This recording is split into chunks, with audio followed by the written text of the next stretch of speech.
My name is Tom Flaherty. I served in the United States Air Force for 26 years. My name is Glenn Lamoureux. I served with the Air Force for about 35 years. My name's Barbara M. Fuller. My husband was in the Air Force. Hi, my name is Terry Moore. I served in the U.S. Navy for 10 and a half years, was medically released. My name is Kathleen Ware Harris, and I'm a disabled United States Air Force veteran.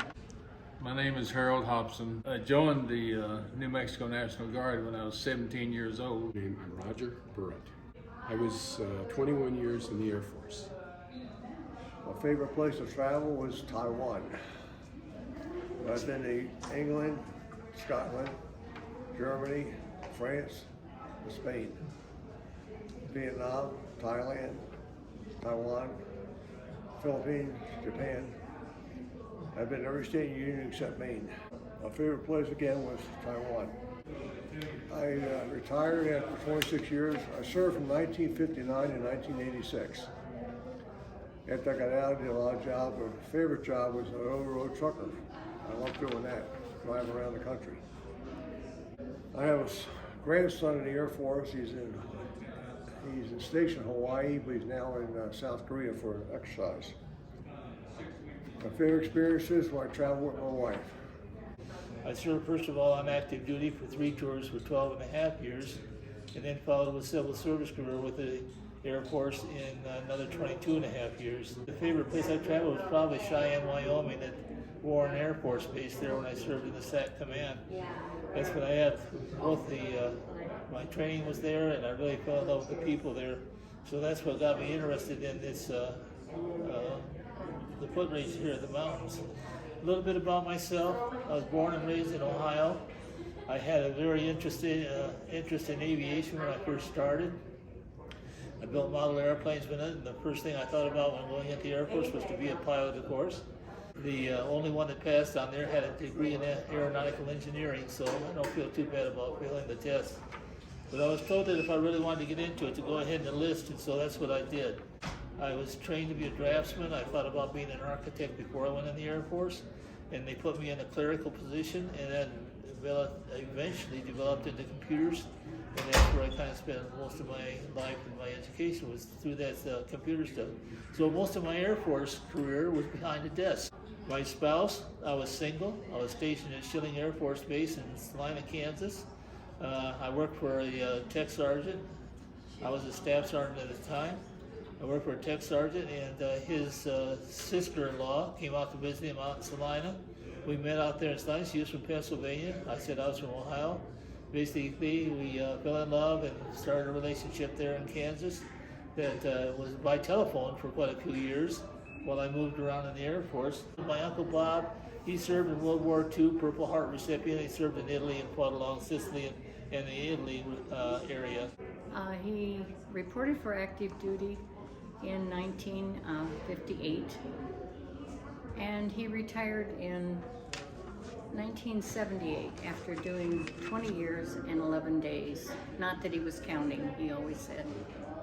He first went into pilot training, and for me that was very nerve-wracking, especially when the meat wagon, as we called the ambulance, went off base and we knew somebody had crashed. It turned out that it was an instructor and not one of the students. But that was very nerve-wracking for me. And then we went to Laredo, Texas, where he went into jet training, and he finally decided that there was something with his makeup that didn't allow him to take care of the centrifugal force in a jet, and he got himself out of flying, and that was a big relief for me. I have 2 stepbrothers, and they were both in the Air Force. They were enlisted. One stepbrother made a career out of it. I met my husband in college. Unfortunately, he was graduating and I was ending my freshman year, and that was the end of my college. We went off to the Air Force for 20 years and really enjoyed it. We lived overseas 11 years out of the 20, and so we had a lot of really interesting experiences I never would have had as a civilian wife. And my duty station in Hawaii was my sea duty. I have 3 kids, and my entire family was military way back to the Civil War. My father flew bombers in the Air Force. My husband flew P-3s. My son was a SEAL. My daughter was in intelligence, and I was in NIS and admin with the Navy. And my spouse I met at my first duty station in the Navy. We had a lot of what they call NTPIs, which were inspections. And I remember one time our commanding officer went out to, I guess I can say this, he went out to an area he wasn't supposed to be in, and the Marines put him on the ground, even though he was the CO and he was testing him. He said, "You did your job." I was on active duty from 1980 to 1986, and I was in the reserves until 1995.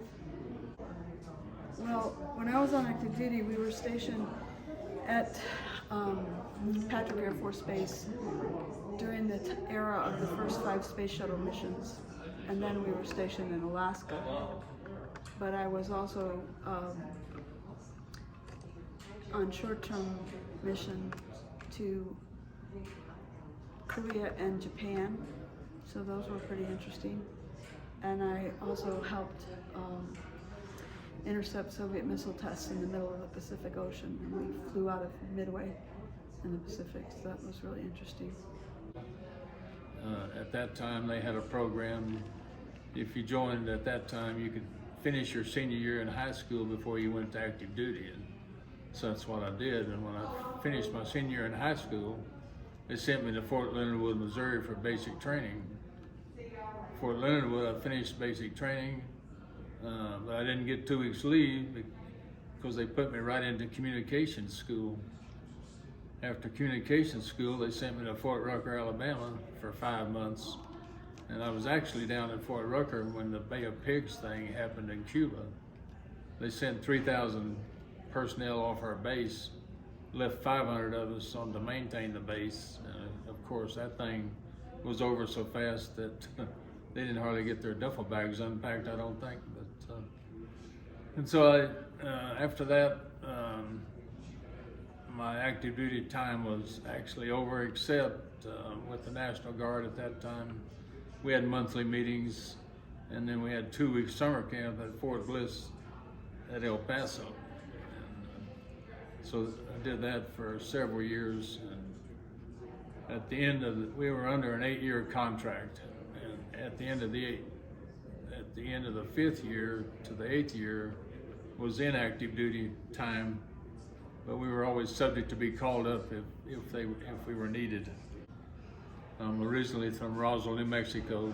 I farmed there all my life, and when I got out of the farming business, I moved up here where I have my oldest daughter lives at Falcon Heights, and my son lives on the west side of Colorado Springs. I have 14 grandchildren and 4 great-grandchildren that all live in this area. I used to babysit Titan II missiles in Little Rock, Arkansas.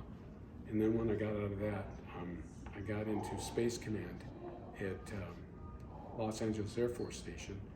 And I worked both the Atlases and the Titans. And we came here to Denver for the Titans, and we went to San Diego for the Atlases on that. So both places were kind of neat to come to. That was kind of like the only travel I had. I was in the States my whole career.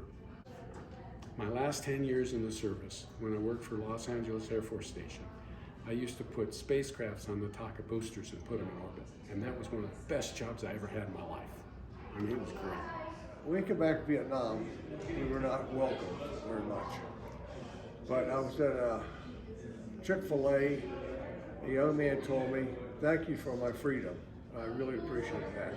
Military Family Appreciation Month in November is a special month, of course, and it should remind all of us of what the whole family goes through with an enlisted person, whether it's a woman that's enlisted or a man that's enlisted or both enlisted. Words of wisdom, patience, and lots of understanding, because you're going to be away from anyone who's in the military for quite a while. And you just have to trust that they're doing their job and they're being taken care of. Don't get discouraged.